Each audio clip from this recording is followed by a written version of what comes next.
अस्सलाम वालेकुम।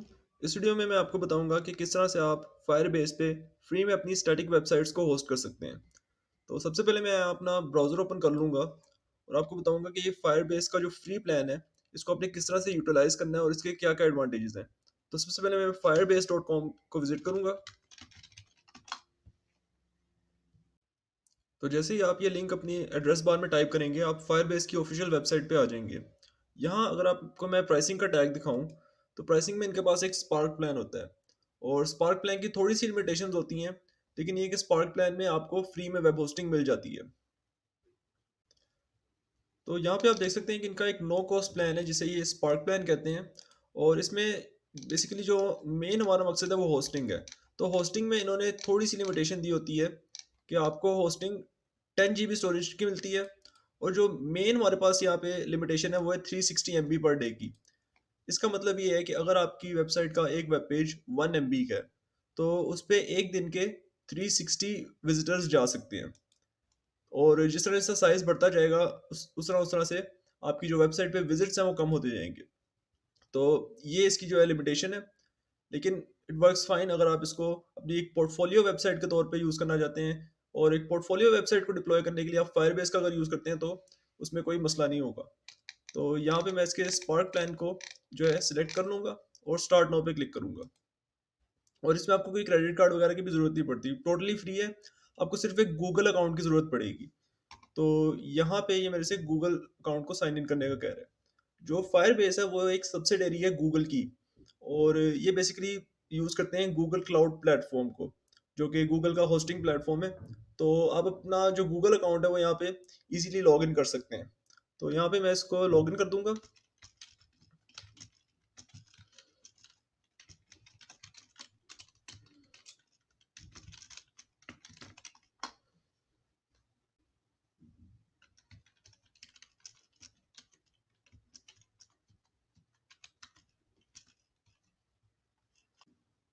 ओके, तो जैसे ही मैंने लॉग इन किया है, तो यहाँ पे मुझे एक वेलकम पेज दिखाया जा रहा है और यहाँ पे मेरे पास एक क्रिएट अ प्रोजेक्ट की ऑप्शन है। तो मैं यहाँ पे क्रिएट अ प्रोजेक्ट की ऑप्शन को सिलेक्ट कर लूँगा। ओके, अब यहाँ पे आपने ध्यान रखना है कि यहाँ आपने अपने प्रोजेक्ट का नाम लिखना है और आपकी जो डोमेन है, यानी जिस डोमेन से कोई भी आपकी वेबसाइट को विजिट करेगा। जैसे कि यहाँ पे अगर मैं जाऊँ एड्रेस बार में और google.com सर्च करूँ, तो ये गूगल की डोमेन है।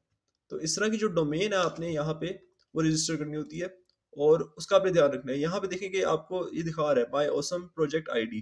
तो यहाँ पे जो प्रोजेक्ट आईडी है वो बेसिकली आपकी डोमेन होगी और यहाँ पे मैं प्रोजेक्ट को कर देता हूँ फायरबेस ट्यूटोरियल। तो यहाँ पे इसने कुछ मिनट जनरेट करके दे दी है डोमेन, लेकिन आप इसको एडिट कर सकते हैं, आपको एक कस्टम जो है मिल जाएगी।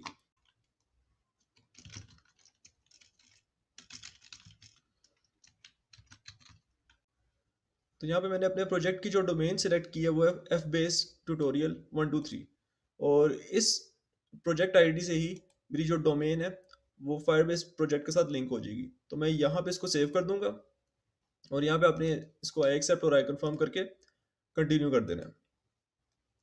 उसके बाद गूगल एनालिटिक्स का पूछा जा रहा है, तो अगर आप अपने प्रोजेक्ट के लिए गूगल एनालिटिक्स को इनेबल करना चाहते हैं, तो यहाँ पे आप इसको चेक रहे थे। मैं जो कि नहीं करना चाहता, तो मैं इसको भी अनचेक करके क्रिएट प्रोजेक्ट कर रहा हूँ। ओके, तो यहाँ पे मेरा जो प्रोजेक्ट है फायरबेस का वो स्टार्ट हो गया और अब मैं इसको जो है कंटिन्यू कर दूंगा। ओके, तो यहाँ पे कुछ बिलिंग प्लान्स आ रहे हैं और अभी ये मुझे बता रहे हैं कि जो मेरा करंट प्लान है वो नो कॉस्ट प्लान है, जिसमें मुझे कुछ भी पे करने की ज़रूरत नहीं है और मैं इस पर फ्री में होस्टिंग कर सकता हूँ। तो मैं अभी के लिए इसको क्लोज कर दूंगा और अब मैं आपको बताऊंगा कि किस तरह से आपने अपना एक कस्टम प्रोजेक्ट इस पर अपलोड करना है। तो यहाँ पे आपको एक टूल की ज़रूरत पड़ेगी जिसे कहा जाता है नोड जे एस। नोड जे एस बेसिकली क्या है? नोड जे एस एक सर्वर साइड स्क्रिप्टिंग के लिए यूज़ होने वाला जावास्क्रिप्ट का फ्रेमवर्क है।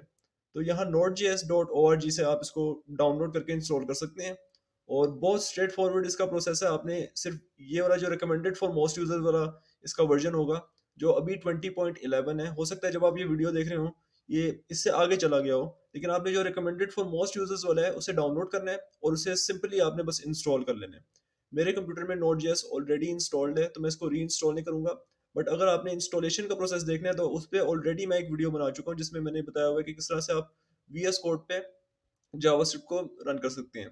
तो उस वीडियो को अगर आप देख लेंगे तो उसमें मैंने ऑलरेडी बताया हुआ है कि किस तरह नोड.js को इंस्टॉल करना होता है, वरना ये बिल्कुल स्ट्रेट फॉरवर्ड प्रोसेस है और इतना इसका कॉम्प्लेक्स नहीं है काम। तो आप इसको जो है डाउनलोड करके अपने मशीन पे लोकली इंस्टॉल कर लीजिएगा। ओके, तो नोड.js इंस्टॉल जब आपका हो जाए, आपने क्या करना है, अपने विंडोज प्लस आर से कोई भी टर्मिनल, चाहे वो पावर शेल है चाहे वो कमांड प्रॉम्प्ट है, उसे आपने ओपन कर लेना है। मैं यहाँ पे पावर शेल को ओपन कर लूंगा। अब यहाँ पे आपने लिखना है npm install -g firebase-tools। अच्छा, अब जैसे ही ये कमांड लिखेंगे और एंटर प्रेस करेंगे तो जो फायरबेस CLI टूल्स हैं वो आपके मशीन पे इंस्टॉल होना शुरू हो जाएंगे। मेरी में ऑलरेडी इंस्टॉल्ड है, मैंने नोट पैकेज मैनेजर के थ्रू इनको इंस्टॉल किया हुआ है, तो ये शायद मेरे दोबारा से रीइंस्टॉल ना करे, हो सकता है एग्जिस्टिंग को अपडेट कर दे। लेकिन कुछ लोगों का ये नहीं चलेगा, कुछ लोगों को एरर मिल जाएगा पावर शेल पे कि स्क्रिप्ट्स जो है वो इनेबल्ड नहीं है और जो है ये पावर शेल जो है उसको एक्सेप्ट नहीं करेगा। तो उसका आपने क्या करना है, को आपने सिंपली ये कर देना है कि मैं आपको एक नई विंडो में बता देता हूँ। आपने सिर्फ अपनी एग्जीक्यूशन पॉलिसी देख लेनी है, ठीक है। बैकग्राउंड में ये इसको इंस्टॉल कर रहा है या पता नहीं अपडेट कर रहा है, क्योंकि मेरे पास ये ऑलरेडी है फायरबेस टूल्स, तो मुझे लग रहा है कि ये अपडेट ही कर रहा होगा। अच्छा, जिन लोगों की अब ये कमांड नहीं चलेगी इंस्टॉल फायरबेस टूल वाली, उन्होंने सिर्फ इतना करना है कि अपनी एग्जीक्यूशन पॉलिसी देखनी है। आपने इतना टाइप करके एंटर प्रेस करना है। तो यहाँ पे देखेंगे मेरी जो एग्जीक्यूशन पॉलिसी है वो अनरिस्ट्रिक्टेड है। आपकी यहाँ पे या तो रिस्ट्रिक्टेड होगी या हो सकता है कि ऑल साइंड हो। आपने सिर्फ इतना करना है कि इसको सेट हाइफन एग्जीक्यूशन पॉलिसी और आपने इसको कर देना है unrestricted minus scope current user. आप इतना टाइप करके एंटर प्रेस करेंगे तो आपकी जो एग्जीक्यूशन पॉलिसी है वो अनरिस्ट्रिक्टेड हो जाएगी। आप इसको अनरिस्ट्रिक्टेड भी कर सकते हैं, ऑल साइड भी कर सकते हैं। It totally depends on you कि आपने अपनी एग्जीक्यूशन पॉलिसी को किस तरह से मैनेज करना है। और जब एक दफ़ा आपकी कमांड चल जाए, जब आपका ये जो पूरा पैकेज है इंस्टॉल हो जाए, तो उसके बाद आप इसको दोबारा से रिस्ट्रिक्टेड कर सकते हैं। आपने सिर्फ इतना करना है कि जहां आपने अनरिस्ट्रिक्टेड लिखा था वहां आप रिस्ट्रिक्टेड कर दें। तो ये आपने देख लेना है कि अगर आपका एनपीएम का एरर है तभी आपने ये करना है, वरना आपको करने की जरूरत नहीं। वरना इसका मतलब है कि आपकी जो एग्जीक्यूशन पॉलिसी है वो ऑलरेडी जो है वो अनरिस्ट्रिक्टेड है। तो ये हो गया। उसके बाद आपने जो है अपना npm जो है उसको यूज करके फायरबेस टूल्स को इंस्टॉल कर लेना है। तो यहाँ पे जो मेरी कमांड थी npm install -g firebase tools, ये कंप्लीट हो गई है और इसने जो है अपना जो काम था वो सारा कर दिया है। अब आपने करना ये है कि अपने फायरबेस के अकाउंट को यहाँ पे लॉग इन करना है। अकाउंट कौन सा? वही अकाउंट जो यहाँ पे आपने लॉग इन किया है। जैसे मैंने अपना जो अकाउंट है वो फायरबेस पे लॉग इन किया, तो मैं अपने इसी अकाउंट को जो है यहाँ पे फायरबेस में लॉग इन करूंगा। उसके लिए मैंने सिर्फ ये लिखना है कि फायरबेस लॉग इन, बस इतना लिखना है और एंटर प्रेस कर देना है। ओके, तो यहाँ पे मेरे से पूछा जा रहा है allow Firebase to collect CLI emulator site usages and error reporting information. ठीक है, मैं इसको यस कर दूंगा और एंटर प्रेस करूंगा और जो भी आपका डिफॉल्ट ब्राउजर हुआ उसमें ये आपसे जो है आपका गूगल अकाउंट जो है लॉगिन करने का कहेगा। अब आपने गूगल अकाउंट वही लॉगिन करना है जो आपका यहाँ पे लॉग्ड इन है। तो मेरा चूंकि ये वाला अकाउंट लॉग्ड इन है तो मैं इसी अकाउंट को जो है यूज करूंगा लॉगिन के लिए। ओके, तो यहाँ पे मेरे सामने जो गूगल साइन इन है वो आ गया है और यहाँ पे मैं कर दूंगा यूज़ अनदर अकाउंट, क्योंकि जो पहले अकाउंट है मैं उसको नहीं यूज़ कर सकता, उसमें ऑलरेडी मैंने फायरबेस को डिप्लॉय किया हुआ था। अच्छा, अब यहाँ पे मैं अपना अकाउंट जो है वो लॉगिन करूंगा।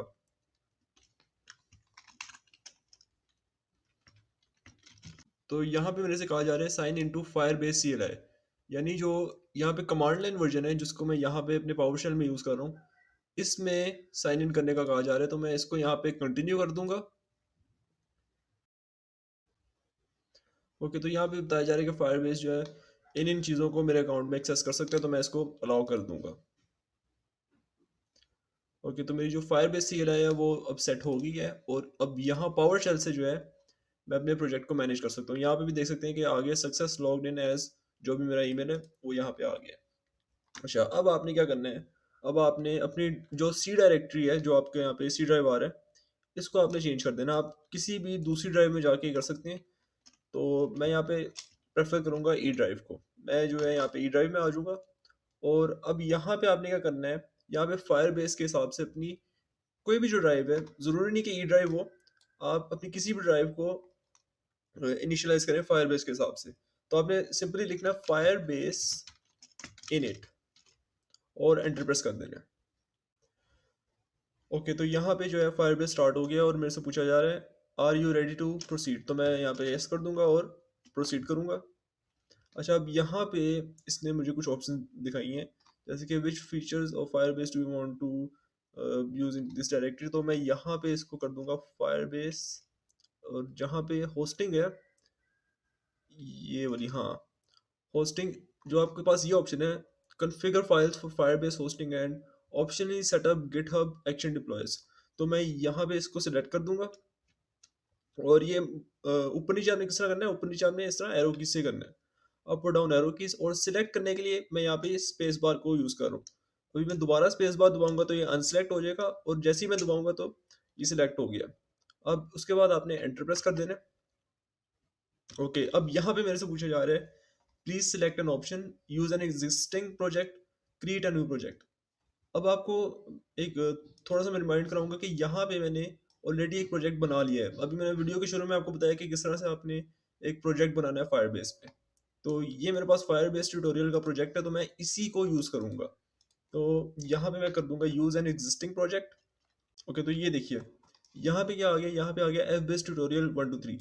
ये एफ बेस ट्यूटोरियल 123 क्या है, ये मेरी प्रोजेक्ट आईडी है जो कि आगे जाके मेरी प्रोजेक्ट डोमेन के तौर पे काम करेगी। और यहाँ पे मेरे प्रोजेक्ट का नाम आ गया फायरबेस ट्यूटोरियल, तो मैं इसको सिलेक्ट कर दूंगा क्योंकि इसके अलावा मेरा कोई प्रोजेक्ट है नहीं और मैंने अभी ये बनाया है, तो इसी वजह से अभी मुझे एक ही प्रोजेक्ट शो कर रही है। तो मैं इसको यहाँ एंटर कर दूंगा।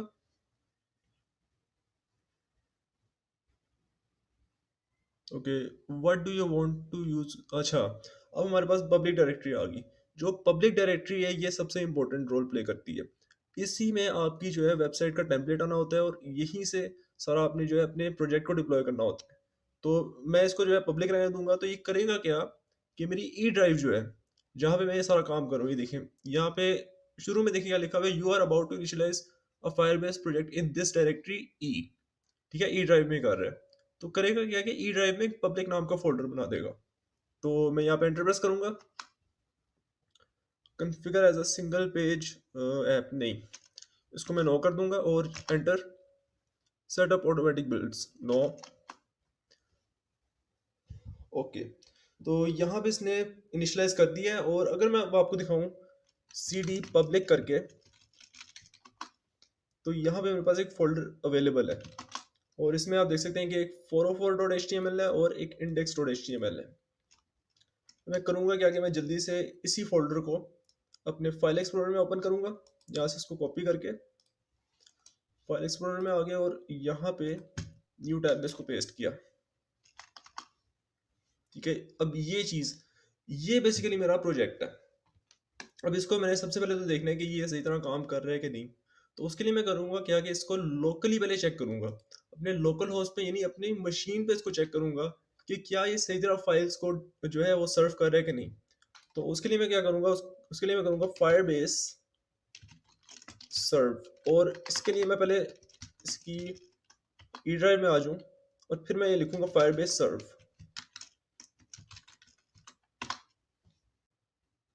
ओके, तो लोकल होस्ट के पोर्ट नंबर 5000 पे ये मेरे फायरबेस प्रोजेक्ट को होस्ट कर रहा है और ये लोकल होस्ट यानी मेरी मशीन में भी सर्व कर रहा है। अभी इसने उसको इंटरनेट पे डिप्लॉय नहीं किया, अभी सिर्फ मैं ही इस प्रोजेक्ट पे जा सकता हूँ अपनी मशीन के थ्रू, कोई और अभी इस पे विजिट नहीं कर सकता। वो मैं आपको नेक्स्ट स्टेप में बताऊंगा, इस वीडियो के नेक्स्ट स्टेप में, कि किस तरह से आपने इसको मतलब पूरी दुनिया के लिए डिप्लॉय करने के एक लिंक जो है आपके ये वाली जो प्रोजेक्ट आईडी है इसी पे कोई जाए और वो आपकी वेबसाइट पे पहुंच जाए। तो वो भी बताऊंगा, लेकिन उससे पहले उसको हम लोग लोकली चेक करेंगे कि क्या सारी फाइल्स सही तरह से काम कर रही है कि नहीं। उससे भी पहले एक और मैं आपको बात बता दूं, ये जो मैंने cd डॉट डॉट किया था, इसकी रीज़न ये है कि मैंने पब्लिक डायरेक्टरी में जाके देखा था कि कौन कौन सी फाइल्स एग्जिस्ट कर रही हैं और पब्लिक में फायरबेस इनिशियलाइज नहीं होती। इसने फायरबेस को कहाँ इनिशियलाइज किया था, अगर ऊपर जाके मैं आपको दिखाऊं तो इसने इनिशियलाइज किया था ई में, यहाँ पे करके। यहाँ अगर आप देखें ना ई अपनी ड्राइव में, तो आपको ई ड्राइव में एक जेसन फाइल मिलेगी, फायरबेस डॉट जेसन। तो जब मैं ये फायरबेस सर्व की कमांड चला रहा हूँ तो वो बेसिकली उस जेसन फाइल को रेफर कर रहा है, और उस जेसन फाइल में हमारी प्रोजेक्ट की सारी डिटेल्स होती हैं। तो यहाँ से मैं इसको कॉपी करूँगा और अपने ब्राउजर में लाके इसको पेस्ट कर देता हूँ।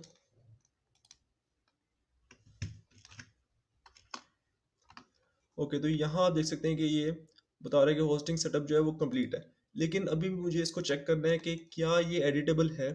तो एडिट करने के लिए मैं क्या करूँगा, मैं सिंपली ये काम करूँगा कि ये वाला जो मेरा फोल्डर है लोकल डिस्क ई पब्लिक, यानी जहाँ पे ये इंडेक्स फाइल और ये 404 फाइल जो कि मैंने नहीं बनाई, जो कि फायरबेस ने बनाई है मेरी ई ड्राइव में, इनको मैं थोड़ा एडिट करके देखूंगा कि क्या ये एडिट हो भी रही है कि नहीं। उसके लिए मैं यहाँ पे वी एस कोड को ओपन करूंगा, और ज़रूरी नहीं कि आप वी एस कोड यूज़ करें, अगर आपके पास वी एस कोड नहीं है आप नोटपैड में भी इसको एडिट कर सकते हैं। ओके, तो यहाँ मेरा कोड एडिटर जो है वो ओपन हो गया है, और यहाँ पे मैं index dot H T M L को थोड़ा सा एडिट करूंगा।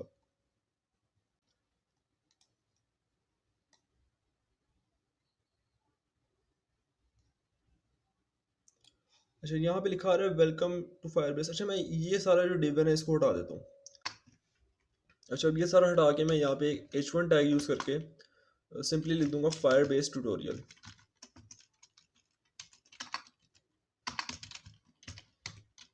ये लिख के सेव किया, और अब जब मैं यहाँ पे आऊँगा और इसे रिफ्रेश करूँगा, अभी सर्वर को ब्रेक करने की ज़रूरत नहीं, सर्वर ऑटोमेटिकली जो है हमारे चेंजेस को डिटेक्ट कर रहा होगा। और यहाँ पे आप देख सकते हैं ये सारे लॉग्स वगैरह दिखा रहे हैं, ये लोकल होस्ट के हैं।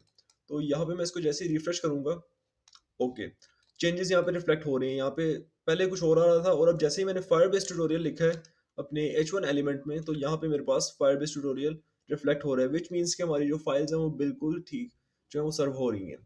अब मैंने क्या करना है, अब मैंने इसको डिप्लॉय करना है, लेकिन डिप्लॉय जो है हम शुरू में इसको करेंगे। ठीक है, शुरू में हम इसको करेंगे ताकि हम टेस्ट कर सकें कि क्या हमारी जो वेबसाइट है, जो हमारा प्रोजेक्ट है फायरबेस का, वो सही तरह से डिप्लॉय हो रहा है कि नहीं।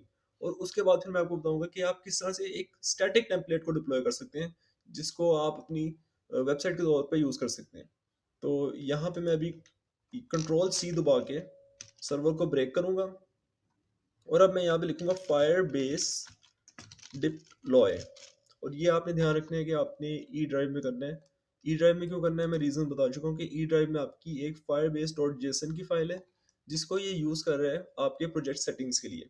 तो यहाँ पे मैं जैसे ही एंटर प्रेस करूँगा तो मेरी जो ये फायरबेस की वेबसाइट है ये पूरी दुनिया के लिए अवेलेबल होगी। जो मेरी प्रोजेक्ट आईडी है उसके थ्रू कोई भी इस वेबसाइट पे कहीं से भी विजिट कर सकता है। तो मैं यहाँ पे एंटर प्रेस कर देता हूँ।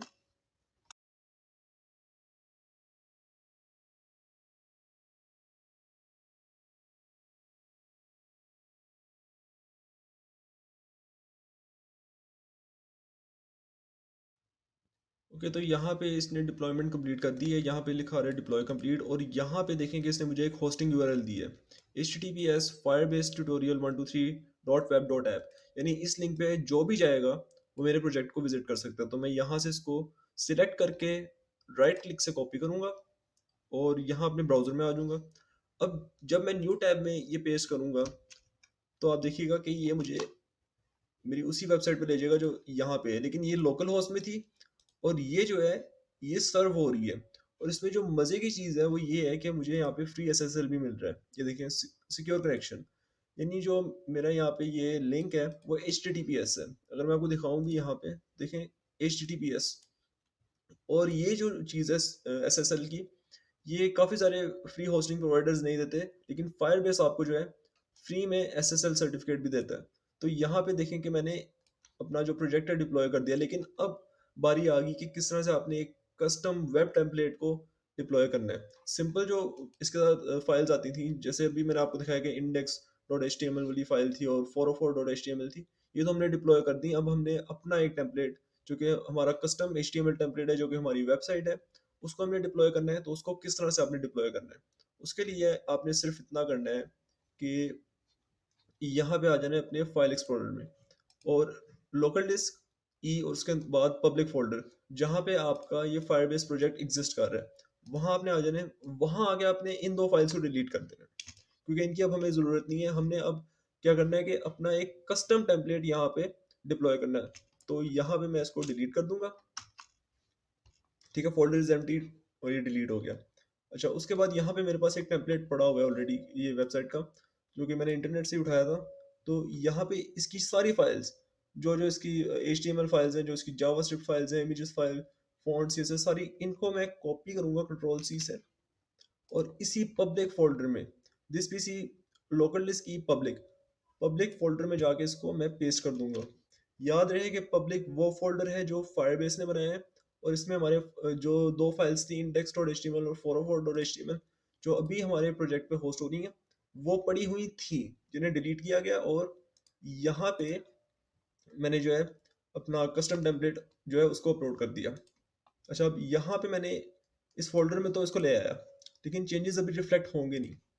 उसके लिए मुझे क्या करना पड़ेगा? उसके लिए सबसे पहले तो मैं चेक करूँगा कि क्या पब्लिक फ़ोल्डर में मेरी फाइल्स आई कि नहीं। तो सिंपली लोकल होस्ट के थ्रू इसको चेक करूँगा, और मैं यहाँ लिख दूँगा फायरबेस सर्व, तो एंटर प्रेस करूँगा। ओके, तो इसने जो है लोकल होस्ट के पोर्ट नंबर 5000 पे मेरी इन फाइल्स को होस्ट करना शुरू कर दिया। अब मैं देखूंगा कि क्या लोकली ये ठीक चल रहा है कि नहीं। मैं वापस आऊँगा लोकल होस्ट 5000, और जैसे ही रिफ्रेश करूँगा, ओके, तो ऊपर, हाँ, ये चेंज हो गया। ठीक है, यानी जो फाइल्स है मेरी, वो फायरबेस डिटेक्ट कर रहा है। फायरबेस जो है उन फाइल्स को लोकली होस्ट कर रहे हैं। अब मैं इन्हीं फाइल्स को जो है यहाँ पे लेके आना चाहता हूँ, जो मेरी ये प्रोजेक्ट आईडी है, वो यहाँ पे आ जाए मेरी फाइल्स, जो कि अभी लोकली होस्ट हो रही हैं। तो उसके लिए सिंपल क्या करना है, कंट्रोल सी से सर्वर को ब्रेक, और सिंपली आपने फायरबेस डिप्लॉय, और जब भी आप फायरबेस डिप्लॉय या सर्च चलाएं, खास ख्याल रखेंगे उसी डायरेक्टरी में चलाएं जहां पे आपकी firebase.json फाइल एग्जिस्ट कर रही है, जो कि मेरे केस में ई ड्राइव में एग्जिस्ट कर रही है। तो मैं यहाँ पे firebase डिप्लॉय जैसे ही एंटर प्रेस करूंगा, तो ये मेरी इन फाइल्स को, जो मेरे पास यहाँ पे फाइल्स हैं, उनको सर्वर पे अपलोड करना शुरू कर देगा। ओके, तो ये यहाँ पे अपलोड कर रहे हैं, फाउंड 32 फाइल्स इन पब्लिक, यानी इसने फाइल्स को जो है देख लिया कि पब्लिक फोल्डर में कुछ नई फाइल्स आई। यहाँ पे इसने अपलोडिंग करना शुरू कर दी है, और मुझे जो है उसके सारे लॉग वगैरह वो दिखा रहा है। ओके, तो यहाँ पे जो प्रोसेस है वो कंप्लीट हो गया। 32 फाइल्स को उसने डिप्लॉय कर दिए मेरे इस फायरबेस प्रोजेक्ट पे। और अब जब मैं अपने इस लिंक पे विजिट करूँगा, तो यहाँ पे मुझे जो लोकल होस्ट में वेबसाइट मिल रही थी, वही वेबसाइट मुझे अब इस लिंक पे मिलेगी, जो यहाँ पे है। तो मैं सिंपली इसको रिफ्रेश कर लूँगा। तो यहाँ आप देख सकते हैं कि जो मेरी प्रोजेक्ट आईडी थी, fbase-tutorial123.web.app, इसी पे इसने क्या किया है कि उन्हीं फाइल्स को जो कि मेरे लोकल होस्ट में सर्व हो रही थी, उनको यहाँ पे सर्व कर दिया, और अब इन फाइल्स पे कोई भी जा सकता है। जिसको भी मैं ये लिंक दूंगा, वो यहाँ पे इस वेबसाइट पे जाके इसको विजिट कर सकते हैं। तो इस तरह से आप फ्री में फायरबेस को यूज़ करके अपनी वेबसाइट को डिप्लॉय कर सकते हैं। और वीडियो एंड करने से पहले मैं आपको एक चीज़ बता दूं कि ये जो फायरबेस का आपका डैशबोर्ड है, यहाँ पे आपको बिल्ड में जब आप जाते हैं तो आपको कुछ चीज़ें देखने को मिलती हैं।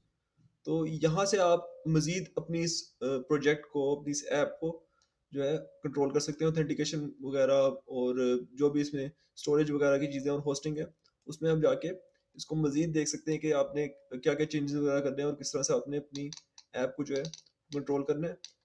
तो ये थी इस वीडियो की इन्फॉर्मेशन। आई होप कि ये इन्फॉर्मेशन आपको पसंद आई होगी। आपसे मुलाकात होगी इंशाल्लाह नेक्स्ट वीडियो में। तब तक के लिए अल्लाह हाफ़िज़।